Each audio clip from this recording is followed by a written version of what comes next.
आप सभी का स्वागत है एग्जाम तक 2.0 में। अंतर्राष्ट्रीय संगठन एक ऐसा टॉपिक जहां पर हमसे कहीं ना कहीं डाउट रहता है। इसका हेडक्वार्टर्स कहाँ है, इसके अभी हेड कौन है, या फिर इसकी स्थापना कब हुई थी, इसके कितने मेंबर कंट्रीज है। और जब हमें डाउट होता है तो एग्जामिनर वहां से क्वेश्चंस उठा लेता है। लेकिन अगर आपने आज का ये वीडियो देख लिया तो उसके बाद जो मैं अंतर्राष्ट्रीय संगठन बताने वाला हूँ वहाँ से आपको कोई भी 0% डाउट नहीं रहेगा, 100% क्लियरिटी हो जाएगा। ये है पार्ट 1 वीडियो, क्योंकि बहुत सारे इंटरनेशनल ऑर्गेनाइजेशन है जो मोस्ट इंपॉर्टेंट है वो हम लोग आज कवर अप करने वाले हैं। अगला वीडियो आएगा जो थोड़ा सा शॉर्ट ट्रिक की तरफ रहेगा, जिसमें मैं आपको हेडक्वार्टर जो है शॉर्ट ट्रिक से बताऊंगा। लेकिन आज पूरा का पूरा कॉन्सेप्चुअल वीडियो है। इस वीडियो को जो है आप लोग आराम से स्क्रीन बड़ी कर लीजिएगा। साथ में अगर आपको तेजी से देखना तो 1.25 पे कर लो, लेकिन पूरा जरूर से देखना, स्किप बिल्कुल भी मत कर लेना। और वीडियो देखने के बाद आप लोग शेयर जरूर से कर लेना ताकि सभी लोगों को पता चल सके। सबसे पहले बात करते हैं सार्क की, जो कि हम लोग किस तरह से सीक्वेंस में ऑर्डर करेंगे। कुछ ऐसे ऑर्गेनाइजेशन देखेंगे जो लोकल है, मतलब लोकल लेवल पर है। सार्क हो गया, आसियान हो गया, एससीओ हो गया, ब्रिक्स हो गया। इनसे ज़्यादा क्वेश्चंस बनते हैं, इनके मेंबर्स भी पूछ लेते हैं कि इनका मेंबर्स कौन बना है, तो बहुत इंपॉर्टेंट हो जाता है। इसीलिए आप लोग जो है इनको ज़रूर से जान लीजिए। अब यूएन के बारे में तो सब कोई जानता है, ठीक है, लेकिन इनके बारे में जानना बहुत ज़रूरी है। तो हम लोग इस तरह से सीक्वेंस में चलेंगे, आप लोग बिना कोई टेंशन लिए चलते स्टार्ट करते हैं आज का वीडियो। सार्क की फुल फॉर्म आपको याद रखनी है, बहुत इंपॉर्टेंट है, south Asian association of regional corporation. इस वीडियो में मैंने पूरे टेक्स्ट इंग्लिश में लिखे हैं ताकि इंग्लिश में आसानी रहे, लेकिन मैं आपको हिंदी में समझाऊंगा। और ये अगर बात की जाए, सार्क को हिंदी में याद करना मुश्किल है, इंग्लिश में इसकी फुल फॉर्म याद करो, south Asian association of regional corporation. Found कब हुआ था? 1985 में। हेडक्वार्टर्स मिलेगा इसका काठमांडू, नेपाल में। अच्छा, इसका हेडक्वार्टर सर कहाँ पर मिलेंगे? तो मैं आपको बता दूं, सार्क का मतलब क्या है? साउथ एशियन है। साउथ एशिया में कौन सी कंट्रीज पड़ती है? इंडिया और इंडिया के आसपास वाली कंट्रीज, ठीक है। तो अब इसके हेडक्वार्टर्स भी काठमांडू, नेपाल, इंडिया के अड़ोस पड़ोस वाले देश में ही होंगे। तो ये थोड़ा सा आपको याद रखना है, इसके हेडक्वार्टर्स मिलेंगे काठमांडू में। 1985 में स्थापना हुई थी इन द ढाका, बांग्लादेश, वो भी साउथ एशिया का ही पार्ट है। तो इस तरह से आपको याद रखना है। अच्छा, इसमें कितने मेंबर है? तो टोटल 8 मेंबर है। अभी हम लोग बात करते हैं सभी के सभी मेंबर्स की। पहले फ्लैग बता देता हूँ मैं सभी देशों के, तब ताकि आपको नाम याद हो जाए। इनमें से ज़्यादातर देशों के फ्लैग आपको याद होंगे। तो अब चलते हैं एक एक देश का नाम। यहाँ पर सबसे पहले बात करते हैं इंडिया, आपको मिलेगा, फाउंडिंग मेंबर है। साथ में मिलेगा आपको पाकिस्तान, साथ में मिलेगा आपको अफगानिस्तान यहाँ पर, एंड नेपाल मिलेगा। उसके बाद अगर बात किया, भूटान मिलेगा, बांग्लादेश मिलेगा, एंड मिलेगा अगर बात की जाए तो श्रीलंका एंड मालदीव्स, ठीक है। तो ये हैं 8 देश जो कि सार्क के मेंबर है। अच्छा, सार्क के मेंबर हमको 8 याद करने पड़ेंगे क्या? जी बिल्कुल याद करने पड़ेंगे। मैं आपको जो इन्फॉर्मेशन यहाँ पर बता रहा हूँ वो तो आपको एटलीस्ट याद करनी ही है। तो सार्क के 8वां देश याद करने। अब याद होंगे कैसे सर, हमें तो याद नहीं होते। भारत तो याद है ना। अच्छा, भारत के पड़ोसी देश भी याद हैं। यहाँ पर ये जो मैप है ना, ये मैंने गलत ले लिया है, बट कोई बात नहीं, मैंने जो है इंटरनेट से मैप ले लिया है। अगर मैं आपको बताऊँ इस मैप में क्या गड़बड़ है, तो यहाँ पर आप लोग देख पाएंगे ये पीओके वगैरह का एरिया जो है ना, यहाँ पर पाकिस्तान में दिखा रखा है। ये इस पे मत जाना, बिल्कुल गलत मैप है। मैं इसको सपोर्ट बिल्कुल भी नहीं करता हूँ, ठीक है, ऐसा मत कर लेना।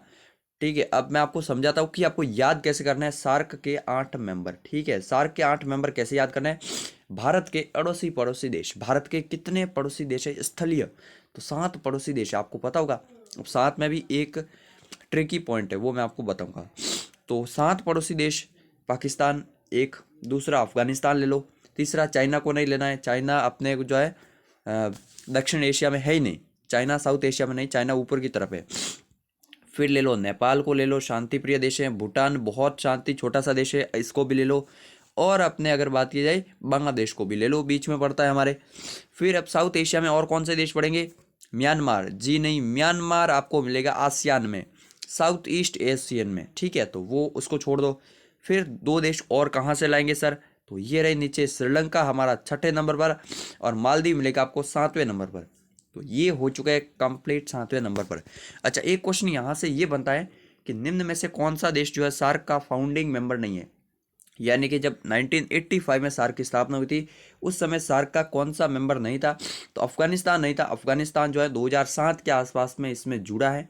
तो ये थोड़ा सा आपको याद रखना। बाकी सार्क के बारे में ये याद रखना, आज के टाइम पे इसकी वैल्यू कम हुई है because of India Pakistan relation, क्योंकि मेजर कंट्री यही है इंडिया एंड पाकिस्तान। बट कोई बात नहीं, ऑर्गेनाइजेशन के बारे में आपको कंप्लीट डिटेल याद रखनी है।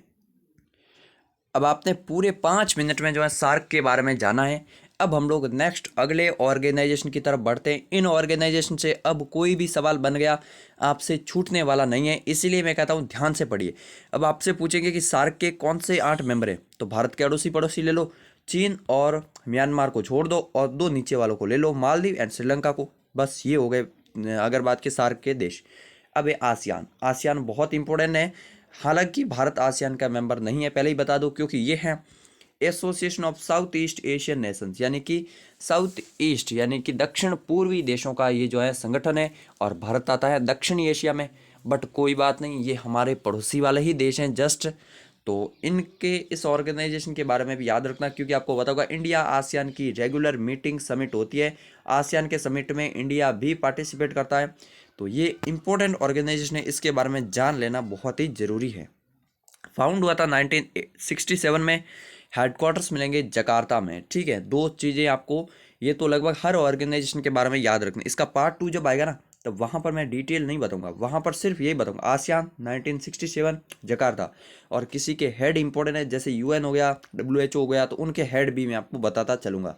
वो पार्ट 2 वाला वीडियो आएगा। लेकिन इस वहाँ पर मैं आपको जैसे जेनेवा में कौन कौन से ऑर्गेनाइजेशन है उनकी शॉर्ट ट्रिक भी बताऊंगा। ये हैं कॉन्सेप्चुअल वीडियो, जरूर से देखिए, एक्चुअल बेनिफिट आपको यहाँ से मिलेगा।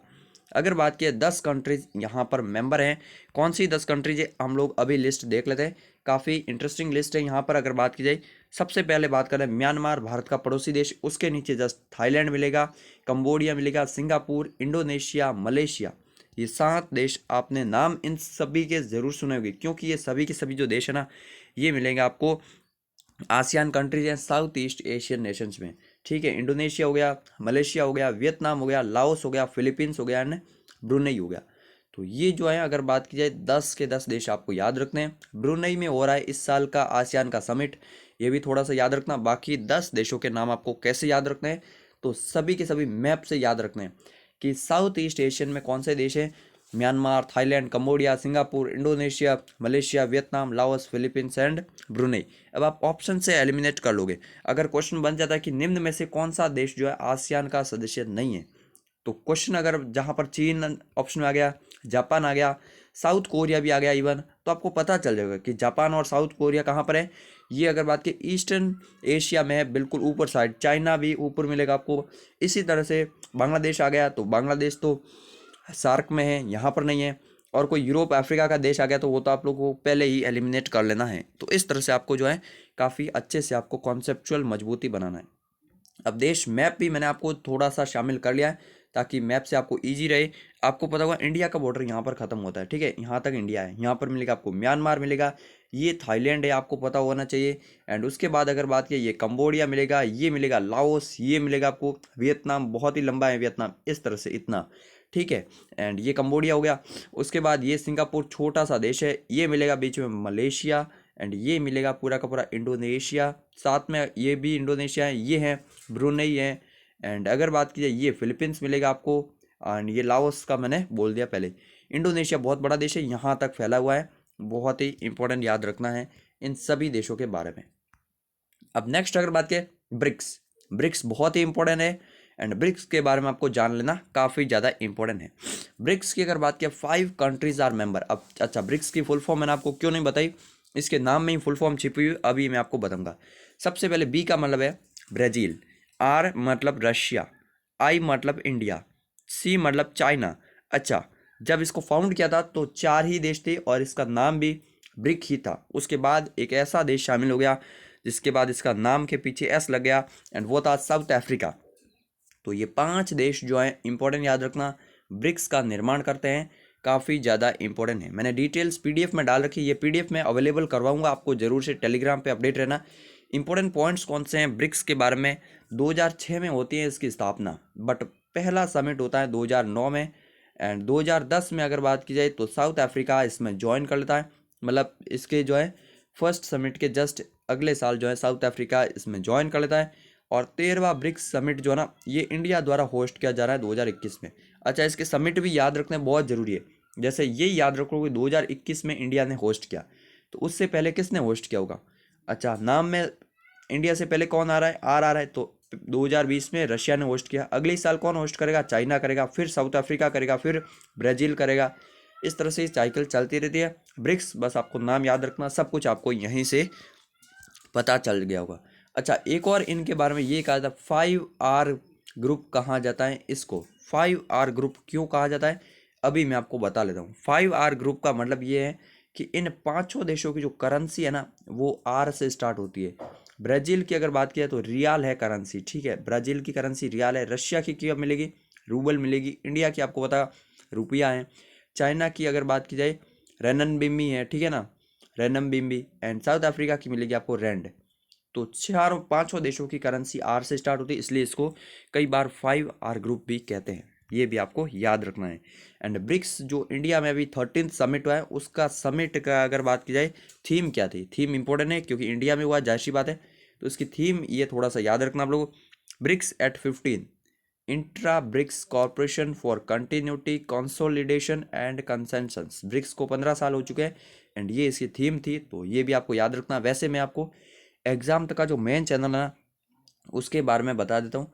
डेली सुबह 6 बजे करंट अफेयर्स का वीडियो आता है, वो जरूर से देखिएगा, आपके लिए बहुत ही ज़्यादा हेल्पफुल है किसी भी प्रतियोगी परीक्षा के लिए। बाकी इस चैनल को अभी तक सब्सक्राइब नहीं किया तो अभी कर लीजिएगा, बेल आइकन को दबा दीजिएगा ताकि आपको हर डिटेल जो है सबसे पहले मिल सके।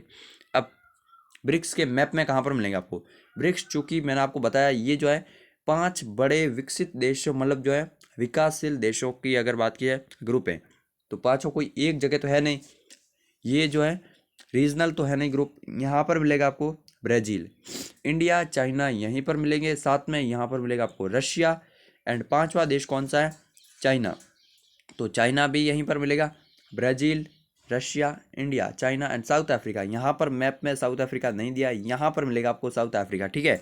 तो मैप में मैं आपको क्लियर कर लेता हूँ साउथ अफ्रीका कहाँ पर मिलेगा, ये है जो है साउथ अफ्रीका है। तो इस तरह से ये जो है 5 देश यहाँ पर शामिल हैं। अब नेक्स्ट अगर बात की जाए यहाँ पर तो एससीओ के बारे में जान लेते हैं हम लोग, ठीक है। एससीओ के बारे में ऑलरेडी काफ़ी ज़्यादा चर्चाओं में रहता है ये, तो आपको इंपॉर्टेंट तरीके से याद रखना है। फुल फॉर्म क्या है, शंघाई कॉरपोरेशन ऑर्गेनाइजेशन, ठीक है। तो शंघाई कॉरपोरेशन ऑर्गेनाइजेशन की फुल फॉर्म है। फाउंड हुआ था इन 2001। हेडक्वार्टर्स मिलेंगे इसके बीजिंग में। अच्छा, यहाँ से एक बहुत ही ज़्यादा क्वेश्चन बनता है, ट्रिकी क्वेश्चन बनता है, एग्जामिनर जानबूझकर हिंदी में लिखेगा, इंग्लिश में लिखेगा, शंघाई कॉरपोरेशन ऑर्गेनाइजेशन या फिर शंघाई सहयोग संगठन के मुख्यालय कहाँ पर स्थित है। और पहला ऑप्शन डालेगा शंघाई बड़े बड़े अक्षरों में, जो कि आप लोग लगा देते हैं, गलत है। इसका हेडक्वार्टर्स मिलेंगे चाइनीज कैपिटल बीजिंग में, तो इसके हेडक्वार्टर्स बीजिंग में है, भले ही इसका नाम शंघाई में, क्योंकि इसकी स्थापना जो ना शंघाई में हुई थी, तो इसका नाम जो है शंघाई कॉरपोरेशन ऑर्गेनाइजेशन रख दिया। 2001 में इसकी स्थापना होती है। उस समय 4 देश ही हुआ करते थे, 5 देश थे इसमें। कौन से 5 देश थे, अच्छा इनके 9 देश हैं अभी, 9 मेंबर अभी के याद रखना कि लेटेस्ट 9 मेंबर है। और 9 मेंबर को कैसे याद रखना है, तो बहुत ही आसानी से याद रखना है, दो दो देशों के पेयर से आप लोग याद रखिए। रशिया एंड चाइना आजकल आपको पता होगा कि काफ़ी ज़्यादा जो है प्रो एक्टिव है, और रशिया और चाइना एशिया में बड़ी शक्ति है, इसमें कोई दोहराई की बात नहीं है। तो रशिया एंड चाइना को ले लीजिए, फिर इंडिया एंड पाकिस्तान को ले लीजिए। इंडिया पाकिस्तान दोनों एक दूसरे से दुश्मन है, लेकिन एससीओ में दोनों एक साथ में मेंबर हैं और एक साथ में ही बने थे। 2017 में दोनों को एक साथ में मिल गई थी मेंबरशिप, ठीक है। तो ये आपको याद रखना है, India and Pakistan, Russia and China. फिर आपको मिलेगी 4 central Asian countries. Central Asian country अगर आप लोग करंट अफेयर्स देखते हैं ना तो इन सबसे परिचित होंगे, मैं बोलता हूँ कई बार सेंट्रल एशियन कंट्रीज।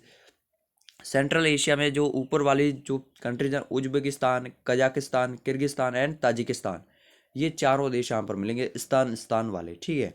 तो इस तरह से याद रखना, Uzbekistan, Kazakhstan, Kyrgyzstan and Tajikistan. ये हो गए 8 मेंबर, अभी तक 8 ही थे, लेकिन 2021 में एससीओ का 9th मेंबर बना, वो बना Iran. 9th and latest member is Iran. तो ईरान का नाम मोस्ट इंपॉर्टेंट याद रखना, करंट अफेयर्स का क्वेश्चन बनेगा कि एससीओ का 9वां मेंबर कौन सा बना है, तो ईरान बना है। 2021 में नया मेंबर कौन बना, तो ईरान बना है। अच्छा, अब अगर बात की जाए एससीओ में जो है 9 तो परमानेंट मेंबर हो चुके हैं, और अभी ऑब्जर्वर कंट्री कितनी रह गई है? पहले 4 थी, ईरान भी था, अभी ईरान जो है फुल टाइम बन गया, तो अभी ऑब्जर्वर कंट्री 3 ही रह गई है। तो 3 कंट्रीज का थोड़ा सा देख लीजिएगा, इतनी इंपॉर्टेंट नहीं है, बट हाँ आपको याद रखना है 3 ऑब्जर्वर कंट्री कौन सी है? Afghanistan, Belarus and Mongolia. तो ये 3 जो है यहाँ पर ऑब्जर्वर कंट्रीज मिलेगी आपको। एससीओ के बारे में याद रखना है। ये है मैप, आप लोग देख पाएंगे। मैप थोड़ा सा पुराना मिला मुझे, इंटरनेट पर कोई मैप ही नहीं मिला जहाँ पर यही दिखाया गया था कि इंडिया एंड पाकिस्तान जो है यहाँ पर ऑब्जर्वर कंट्रीज है। लेकिन मैं आपको बता दूँ ऑब्जर्वर कंट्रीज नहीं है। रशिया मिलेगा यहाँ पर, चाइना यहाँ पर, ठीक है। पेन का कलर में चेंज कर लेता हूँ थोड़ा सा, एक सेकंड रुक जाइए। तो यहाँ पर रशिया मिलेगा, फिर चाइना मिलेगा, यहाँ पर आपको सेंट्रल एशिया में कजाकिस्तान मिलेगा, उज्बेकिस्तान मिलेगा, किर्गिस्तान मिलेगा, ताजिकिस्तान मिलेगा। तो ये हो गए अगर बात की जाए 6 देश। तो फिर 2 देश हमारे जोड़ लो, इंडिया वाला एंड पाकिस्तान वाला, ठीक है। ये हो गए टोटल 8, और अभी 9वां मेंबर बना है ईरान, तो ईरान का भी याद रखना। बेलारूस यहाँ पर मिलेगा आपको, छोटा सा देश, एंड फिर मंगोलिया, एंड थर्ड नंबर पर अफगानिस्तान, ये रहा अफगानिस्तान। तो ये 3 ऑब्जर्वर कंट्रीज हैं। मैप मुझे इंटरनेट पे कोई नया मिला ही नहीं। एग्ज़ाम तक कोशिश करेगा कि मैप आपको जो है अपडेटेड अवेलेबल करवाए बहुत जल्दी, बट हाँ अभी के लिए हम लोग जो है टाइम नहीं निकाल पा रहे हैं। इसकी पोस्ट मैं आपको बता दूं एग्जाम तक हिंदी.com पर ऑलरेडी अवेलेबल है। अगर आप लोग जब भी फ्री हो, कुछ भी पढ़ने का मन कर रहा हो, गूगल पर सर्च कर लेना एग्ज़ाम तक, या फिर हमारे एग्ज़ाम तक 2.0 पर ये रेगुलर स्टडी वीडियोस देख लीजिए। पढ़ने का मन है तो एग्ज़ाम तक सर्च कीजिए, आपको एग्ज़ाम तक हिंदी.com वेबसाइट मिलेगी, जहाँ से आप लोग बहुत ही अच्छे आर्टिकल्स पढ़ पाएंगे। नेक्स्ट बात करते हैं बिम्स्टेक की। बिम्स्टेक इंपॉर्टेंट है, इतना भी नहीं है, बट हाँ काफ़ी इंपॉर्टेंट है, क्योंकि यहाँ पर इंडिया भी आपको मेंबर मिलेगा। Bay of Bengal Initiative for Multi Sectoral Technical and Economic corporation, काफ़ी हैवी हो गया ना, कोई बात नहीं। आपको बिम्स्टेक का मेजरली यही याद रखता है कि ये बे ऑफ बंगाल वाले देशों का अगर बात की जाए तो समूह है। बे ऑफ बंगाल यानी कि बंगाल की खाड़ी वाले जो देश है, उन देशों का ये संगठन है। अभी मैं आपको बताऊंगा इनके नाम वगैरह सब कुछ। फाउंड हुआ था 1997 में, 1997 में, बैंकॉक थाईलैंड में। हेडक्वार्टर्स कहाँ मिलेंगे? ढाका में इसका हेडक्वार्टर्स मिलेंगे। तो 2-3 देश तो आपको ऐसे ही याद हो गए, इंडिया हो गया, बैंकॉक मतलब थाईलैंड हो गया, ढाका मतलब कि बांग्लादेश हो गया, कुछ देश और रह गए, अभी हम लोग जान लेंगे। टोटल 7 कंट्रीज मेंबर है यहाँ पर। कौन सी 7 कंट्रीज मेंबर है? इंडिया, जाहिर सी बात है, हम लोग पढ़ रहे हैं तो इंडिया मेंबर है, टेंशन मत लीजिए। सेकंड नंबर पर मिलेगा आपको बांग्लादेश। अब इनकी मैं आपको याद करने का तरीका भी बताऊंगा। इंडिया बांग्लादेश हो गया। थर्ड नंबर पर मिलेगा आपको म्यांमार। फोर्थ नंबर पर आपको मिलेगा थाईलैंड। फिफ्थ नंबर पर आपको मिलेगा Sri Lanka. And seventh, sorry, fifth number पर श्रीलंका, सिक्स्थ नंबर पर नेपाल, एंड सेवन्थ नंबर पर भूटान, ठीक है।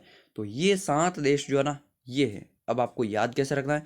आपको पता होगा जब इंडिया का ये मैप है ना, तो यहाँ पर बंगाल की खाड़ी है। अब यहाँ पर इंडिया भी मिलेगा आपको, सेकंड नंबर पर श्रीलंका भी मिलेगा, थर्ड नंबर पर बांग्लादेश भी मिलेगा, फोर्थ नंबर पर म्यांमार भी अपना जो है समुद्री सीमा बंगाल की खाड़ी के पास आता है, और थाईलैंड भी यहाँ पर आता है, ठीक है, थाईलैंड भी यहाँ पर आता है।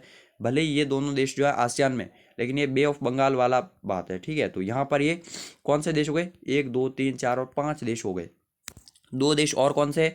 2 देश है नेपाल और भूटान। ये तो लैंड लॉक्ड कंट्री है, लेकिन इनका बिजनेस जो है या इनका जो व्यापार है वो बे ऑफ बंगाल से ही होता है। आपको पता होगा नेपाल और भूटान व्यापार जो है ना भारत के जरिए करते हैं, और ये कहाँ से करते हैं? ये करते हैं बंगाल की खाड़ी से। तो इन दोनों देशों को भी शामिल किया 2004 में, इनको बाद में शामिल किया था 2004 में।